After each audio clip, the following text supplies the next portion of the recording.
Assalamualaikum warahmatullahi wabarakatuh. Selamat pagi, salam sejahtera untuk kita semua. Om Swastiastu. Yang terhormat Bapak Ibu penguji uji kinerja program profesi guru dalam jabatan Universitas Negeri Surabaya tahun 2022.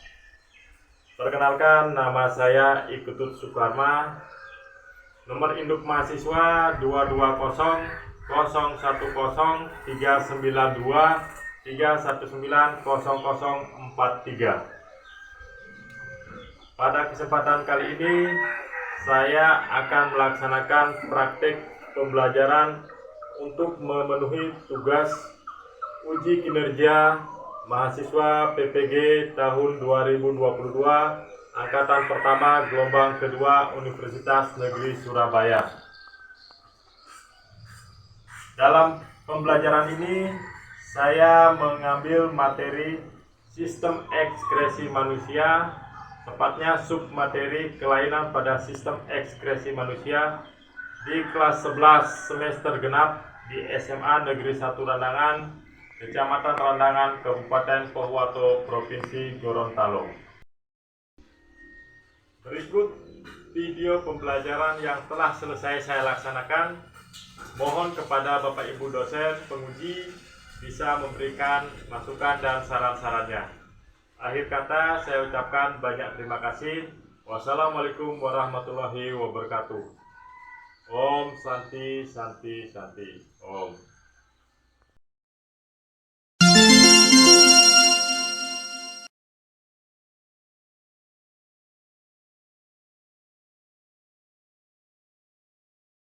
Menyaksikan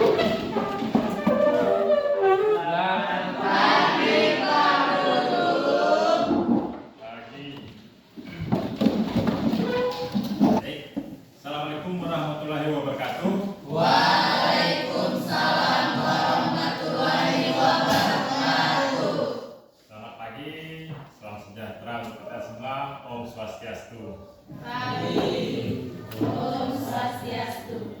Bagaimana kabarnya hari ini? Baik. Sehat? Sehat. Siap untuk belajar biologi? Siap. Awali pagi kita dengan sesuatu yang positif, awali pagi kita dengan sesuatu yang menyenangkan, seperti itu ya. Ya. Apalagi kita mau belajar biologi. Seperti itu.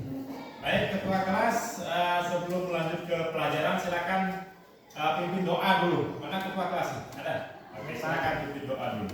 Oke, baik teman-teman sekalian, sebelum kita belajar, marilah kita berdoa menurut agama dan kepercayaan kita masing-masing. Berdoa dimulai.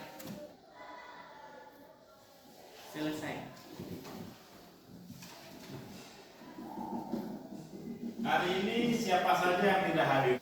Tambah keterangan 2 orang Pak, bernama Reva dengan Yahya. Reva dengan Yahya. Kemarin ada Reva? Ada.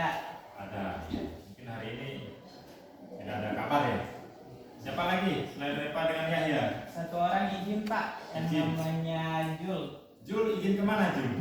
Katanya ada pulang kampung Oh. Pak. Ya. Sebelum belajar, coba yang duduknya masih membelakangi atau kursi yang kosong bisa dirapikan dulu ya, supaya pembelajaran kita nanti nyaman. Ataupun hal-hal yang tidak penting, yang tidak ada hubungannya dengan biologi bisa diamankan dulu ya, disingkirkan dulu. Kecuali buku biologi dan juga alat-alat yang akan kita gunakan dalam pelajaran biologi. Itu. Pada pertemuan minggu lalu kita sampai di mana? Masih ingat materinya? Sistem ekskresi. Materi sistem ekskresi. Ya. Coba siapa yang masih ingat apa saja organ-organ ekskresi pada manusia? Ada kulit. Oke, kulit, apalagi? Paru-paru. Ya, paru-paru, apalagi? Ginjal. Ginjal, ya. Kulit, paru-paru, ginjal, Hati. hati. Ya. Ini organ-organ yang bertugas atau yang berfungsi dalam proses ekskresi. Jadi racun-racun tadi atau yang dianggap sampah tadi akan dibuang dari tubuh kita. Namanya sistem ekskresi oleh organ-organ tersebut gitu ya. pada pelajaran ini kita masih berbicara tentang sistem ekskresi. Jadi kita akan membahas kelainan penyakit yang dapat terjadi pada sistem ekskresi manusia. Oke, saya tampilkan slide dulu ya.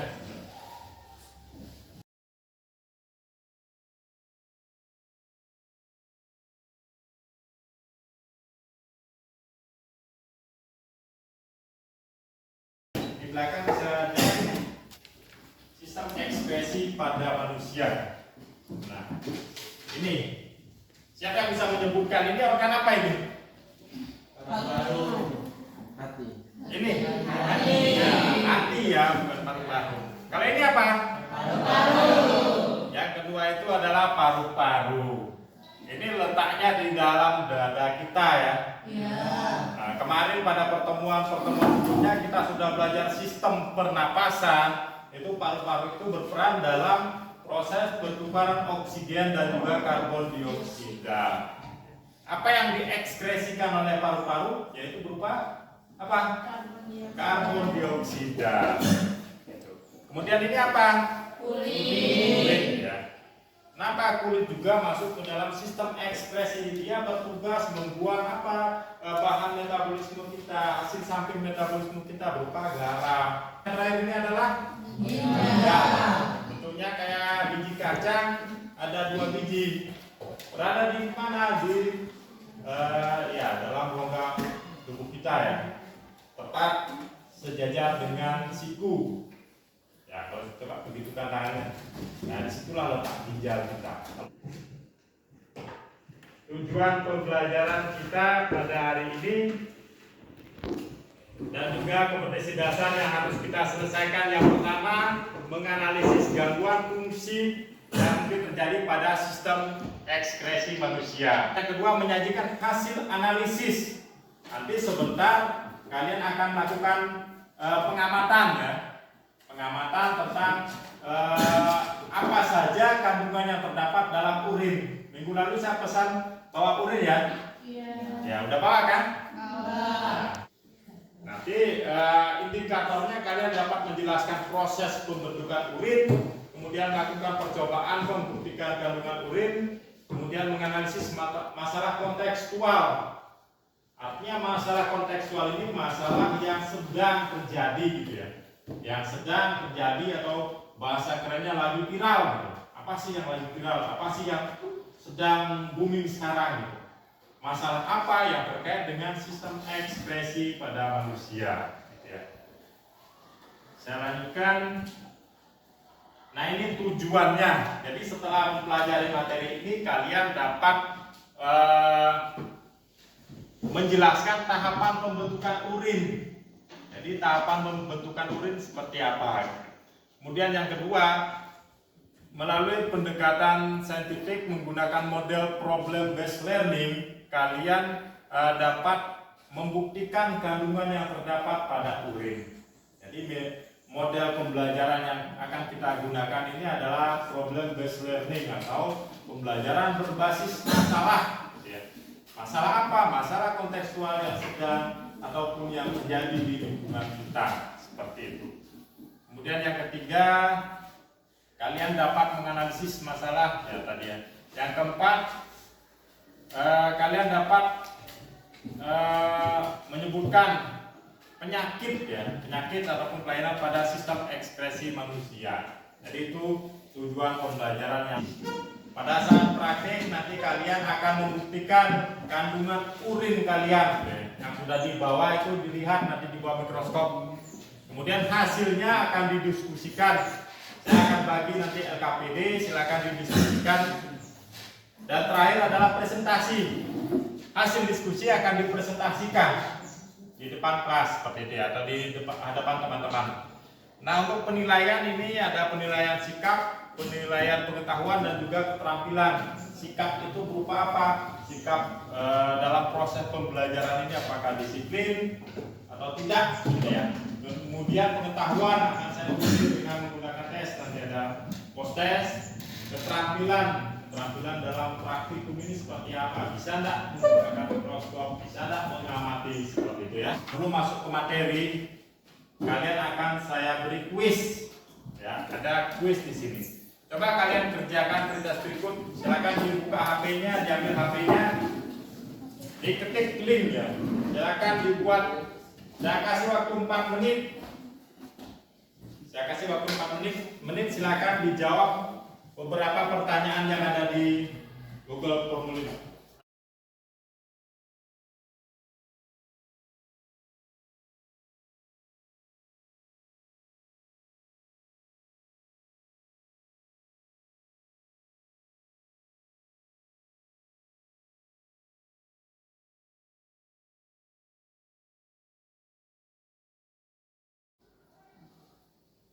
Sudah? Sudah.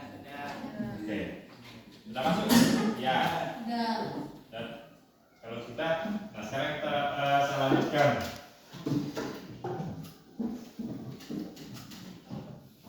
Kalian identifikasi masalah. Tadi saya bicara masalah kontekstual, masalah yang terjadi di lingkungan kita. Ya. Kira-kira masalah apa?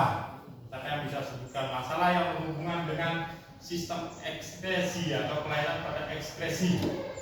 Oke, silakan Asti. Jerawat pada wajah. Ya, misalnya jerawat pada kulit wajah. Ini umum terjadi apalagi usia kalian usia muda, remaja ya. Memang perubahan hormon sangat berpengaruh pada pembentukan jerawat ini. Oke, yang lain selain jerawat apa lagi? Ada? Iya, gagal ginjal. Ini yang umum terjadi ya. Misalnya kasus gagal ginjal. Saya di sini punya contoh video tentang penyakit gagal ginjal. Masukkan dulu. Sejak penyakit gangguan gagal ginjal pada anak menyeruak, satu persatu kasus kematian anak akibat gagal ginjal terungkap di Tondano, Minahasa, Sulawesi Utara, dan Depok, Jawa Barat. 2 balita perempuan meninggal dunia akibat penyakit tersebut.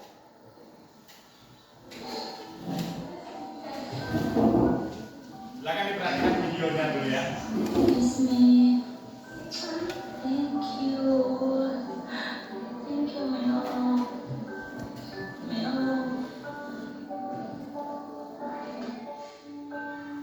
Siren Melody Mamonto, balita cantik berusia 2 tahun 7 bulan asal Kelurahan Koya, Kecamatan Tondano Selatan, Kabupaten Minahasa, Sulawesi Utara, meninggal dunia akibat gagal ginjal akut pada 31 Juli 2022 lalu.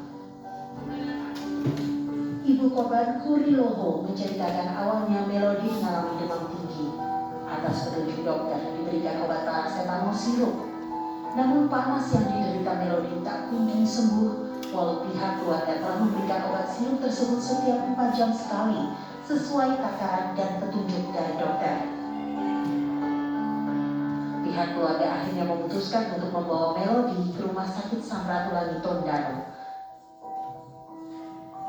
Setelah kurang lebih 4 hari dirawat di Rumah Sakit Samratulangi Tondano, Melody dirujuk ke Rumah Sakit Profesor Randau, Manado. Waktu di awal masuk rumah sakit awal, hari Selasa itu dia beratnya 13. Dan saat dia masuk ke rumah sakit rujukan, itu beratnya sudah jadi 16,5. Dalam 3 hari ada peningkatan sekitar 3,5 kilo. Dan saya rasa itu dalam bentuk cairan semua. Oke, cukup ya. Nah, kelompok 1 mana? Oke, kelompok 1, 2. Oke, 3, 4. Ya, bagus. Dan itu sesuai dengan kelompoknya masing-masing, lengkap anggota kelompoknya ya? Ya. Nah, oke, bagus. Di sini saya akan bagikan LKPD masing-masing kelompok.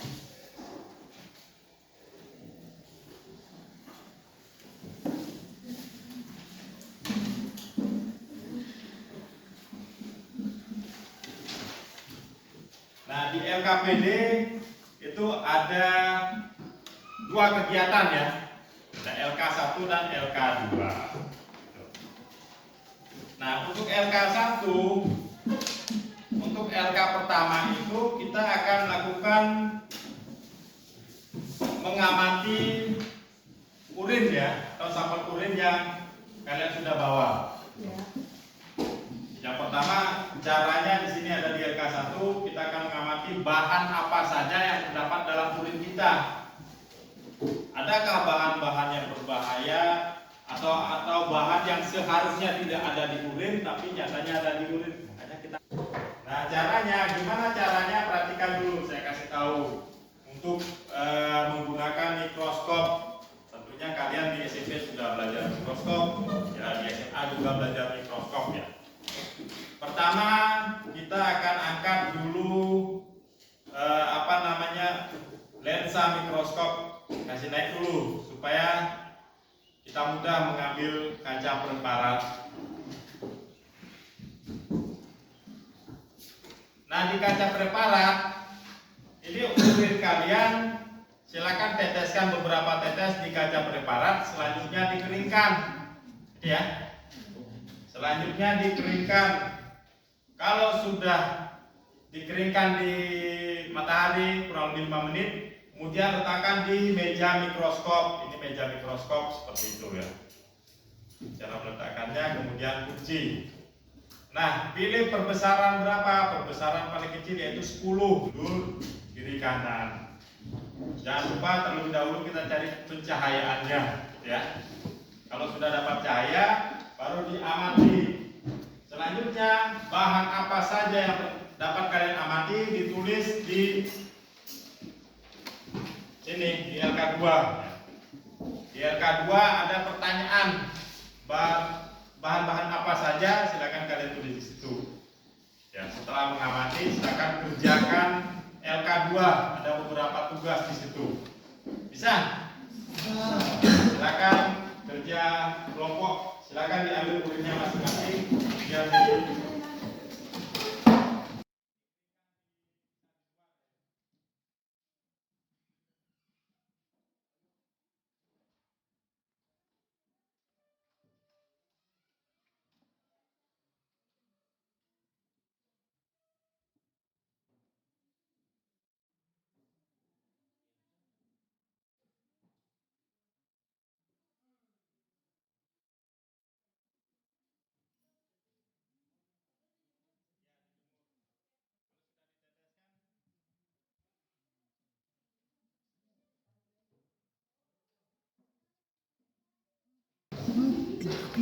Oke, sekarang dikeringkan di bawah matahari. Silakan bisa ditaruh di luar.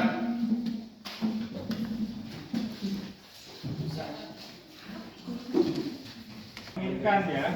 Nah, bisa.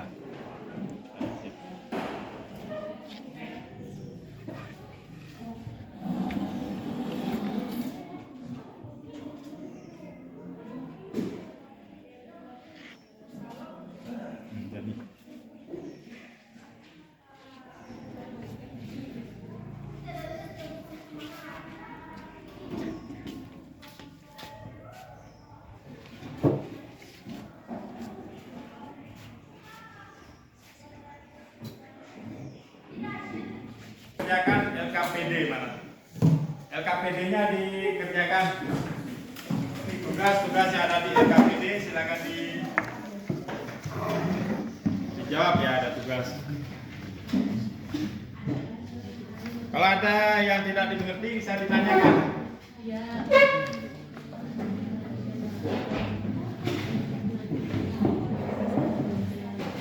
Kalau ada yang tidak jelas silakan tanyakan terkait dengan LKPD-nya.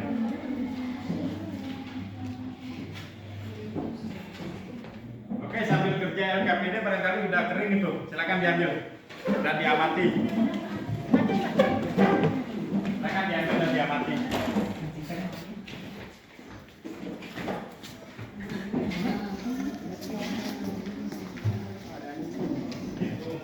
Itu diafragma yang masih terang, terlalu silau.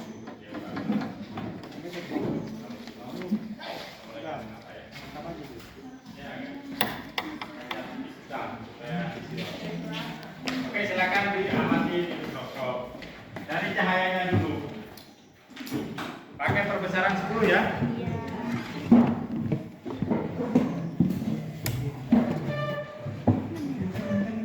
Caranya kita pakai flash supaya jelas.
Kalau sudah bisa diamati, silakan ditulis, dikerjakan LKPD.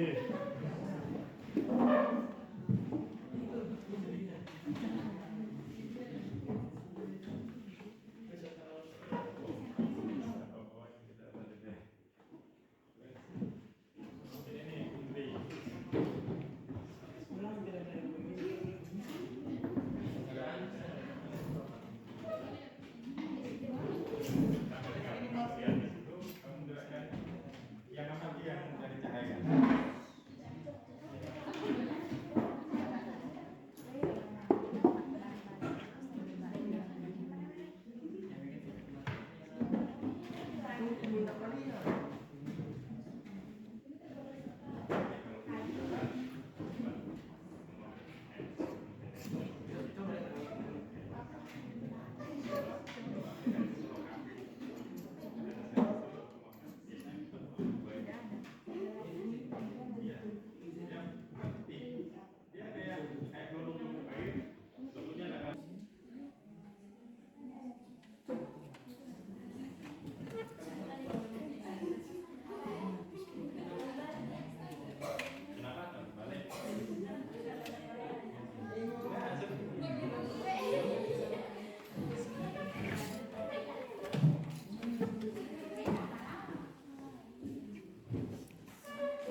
LKPD, silakan dikerjakan LKPD-nya.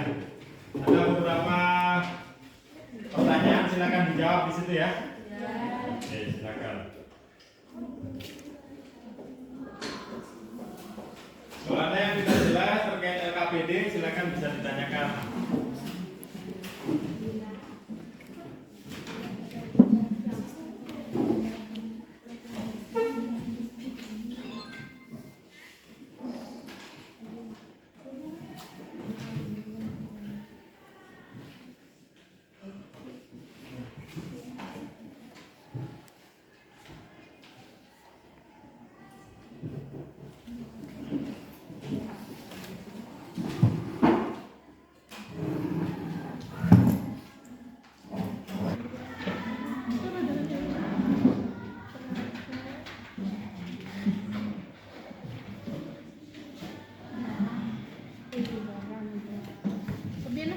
Bulu. Gula. Ada gula. Air Bu, air. Dong bahan, air dong bahan. Oh. Jelas di sini. Nah, silakan dikerjakan. Ini ada yang jelas? Silakan dikerjakan. Apa lagi ya?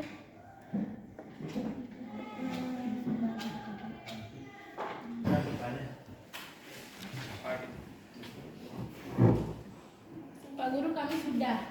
Sudah? Sudah. Oke. Kelompok 1 sudah. Iya. Kelompok 2? Sudah. Kelompok 3? Sudah. Kelompok 4? Sudah semua ya? Oke, saya tunjuk untuk presentasi, saya tunjuk kelompok 2. Siap? Ya. Oke, silakan kelompok 2 presentasikan hasil diskusi kalian. Yang lain perhatikan ya, yang lain memperhatikan, nanti silakan bertanya. Kalau ada yang tidak dimengerti bisa ditanyakan. Masing-masing kelompok wajib bertanya. Ya. Maksimal 2. Oke, baik. Assalamualaikum warahmatullahi wabarakatuh. Waalaikumsalam warahmatullahi wabarakatuh.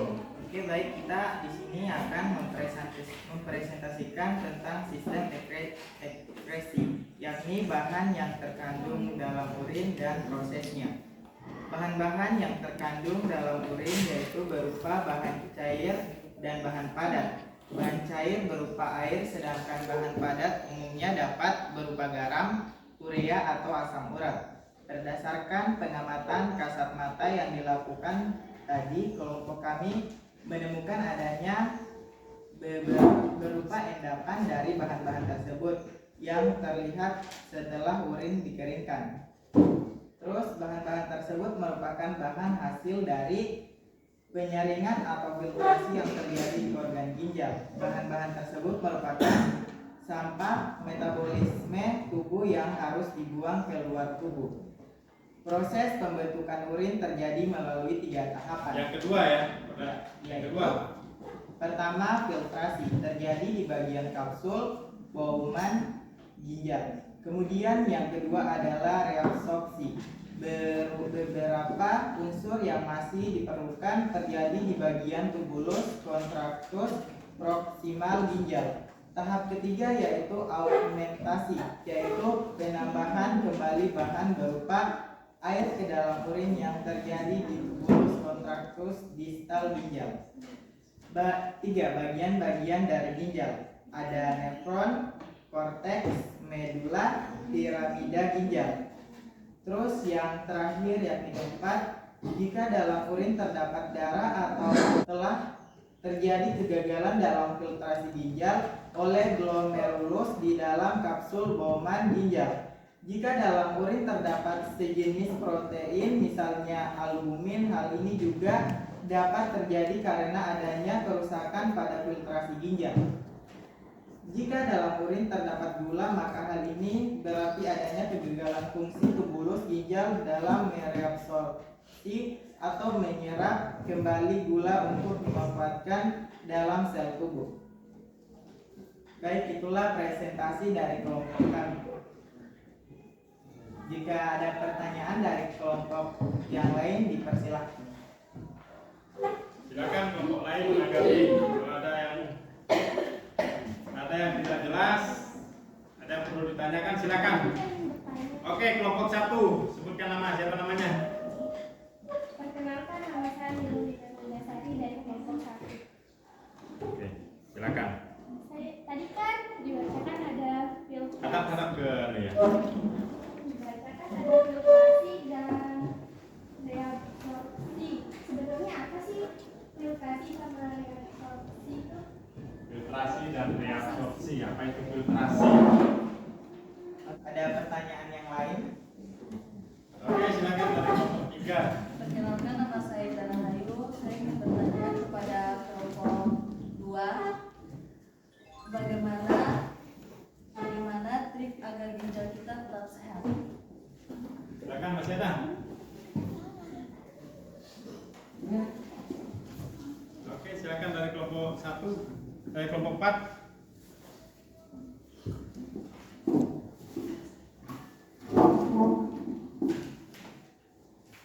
Pertanyaan dari kelompok kami yaitu apa saja kelainan yang dapat dialami oleh ginjal? Kelainan yang dapat dialami oleh ginjal. Bagus sekali ini pertanyaannya. Oke, baik, kami akan menjawab pertanyaan dari kelompok 1. Jadi, filtrasi adalah proses penyaringan darah untuk menghilangkan bahan-bahan hasil metabolisme sel. Sedangkan reabsorpsi adalah proses penyerapan kembali beberapa bahan yang masih diperlukan oleh tubuh dari dalam tubulus ginjal. Trik agar ginjal kita tetap sehat adalah dengan cara banyak minum air putih. Minum air putih. Oke. Ada pertanyaan dari kelompok lain? Terkait dengan gangguan pada ginjal. Silakan kelompok 2. Dijawab dulu pertanyaannya. Contohnya yaitu ada gagal ginjal, batu ginjal, albuminaria, dan diabetes insipidus. Contohnya adalah batu ginjal, albuminaria, diabetes. Oke, masih ada lagi? Silakan.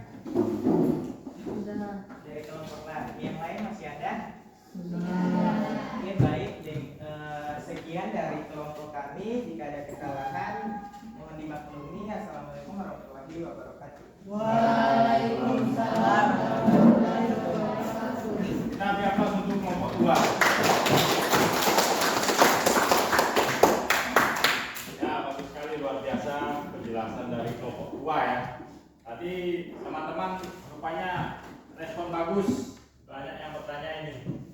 Pertama terkait dengan pertanyaan dari Manda, ini apa sih itu reabsorpsi dan juga filtrasi.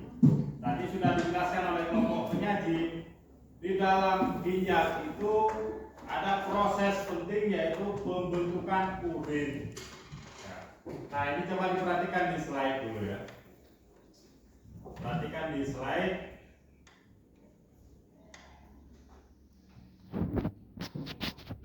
Ini adalah nefron ginjal atau irisan bagian dalam ginjal. Nah, proses pembentukan urin itu terdiri dari 3 tahapan tadi: filtrasi, reabsorpsi atau penyerapan kembali, augmentasi atau penambahan kembali bahan-bahan yang sudah tidak digunakan. Filtrasi itu tadi dijelaskan oleh Rahmat. Di mana terjadinya filtrasi? Filtrasi terjadi di sini, di dalam kapsul Bowman. Jadi bentuknya bulat, namanya kapsul Bowman. Di dalamnya terdapat saringan ginjal atau dikenal dengan glomerulus. Nah, darah yang membawa sampah metabolisme tadi kemudian akan lewat di filtrasi ini, disaring di sini. Hasil saringannya akan dibawa melalui saluran yang namanya tubulus.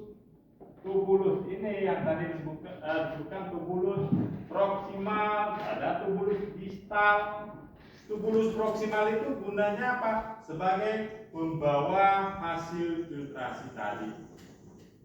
Jadi hasil saringannya melewati tubulus proksimal. Nah, tahap kedua pembentukan urin adalah penambahan kembali atau reabsorpsi.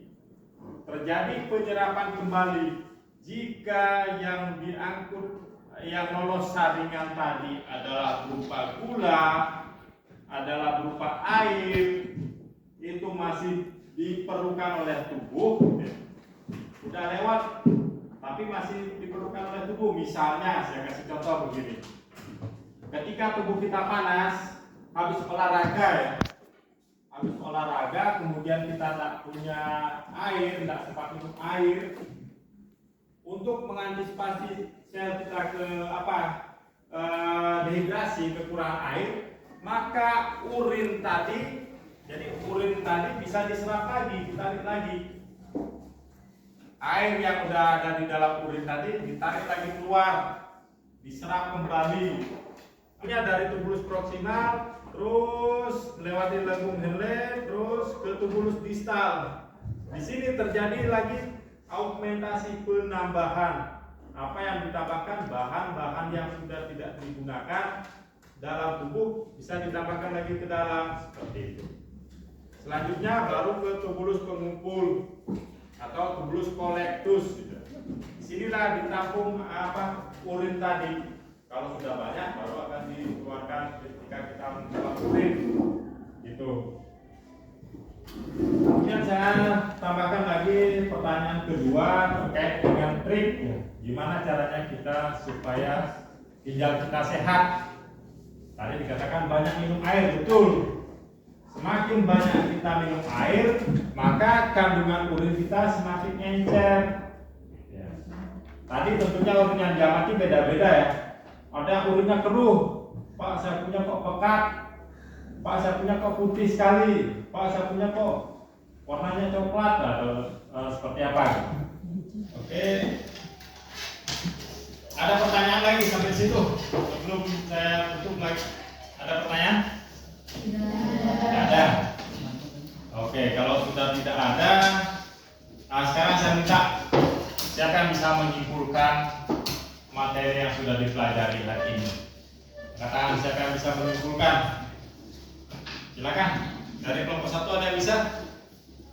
Oke, Asti. Silakan simpulkan pelajaran kita pada hari ini, Asti. Kesimpulan yang dapat saya sampaikan yaitu sistem ekskresi merupakan sistem yang dapat mengganggu, menyebabkan penyakit pada manusia. Contohnya jerawat yang sering terjadi pada remaja dan yang paling parah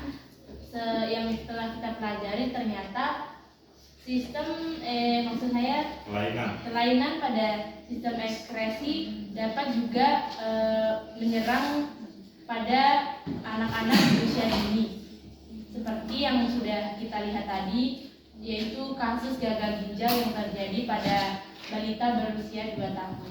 Ya, bagus sekali. Jadi sistem kelainan ekskresi itu bukan hanya yang sifatnya ringan ya, kayak tadi jerawat, tapi banyak juga yang bersifat fatal ya. Contohnya tadi gagal ginjal akut, bahkan pada anak kecil. Oke, bagus sekali. Ada lagi yang bisa menyimpulkan? Oke, silakan Yuta.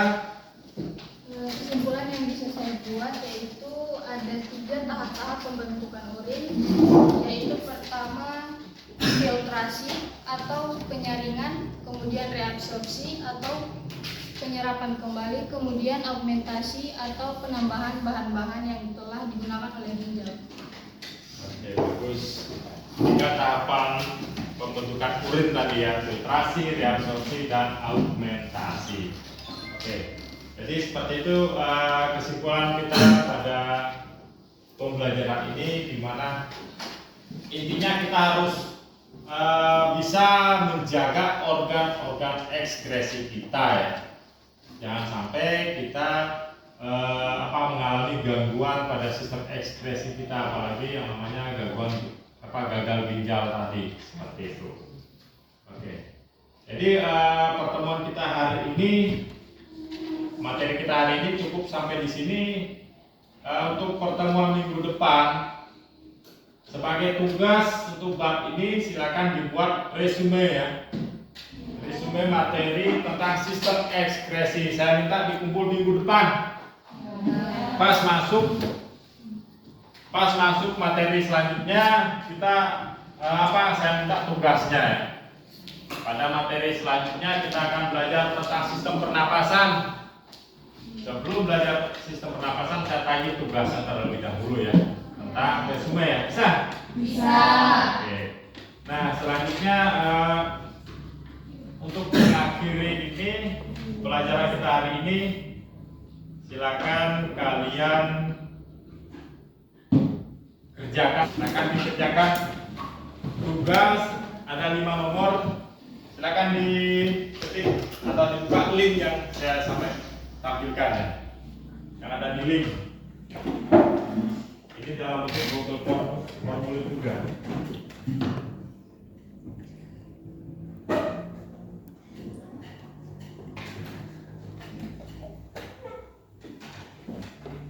Dari belakang terlihat?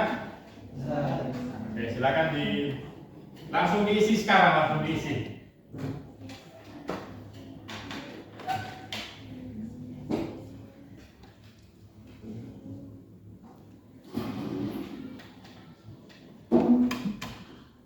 Sudah? Oke, sebagian sudah masuk. Ya. Jadi pembelajaran kita hari ini saya cukupkan sampai di sini. Jika ada kata yang salah, saya minta maaf. Kita ketemu lagi pada pertemuan minggu depan ya. Oke.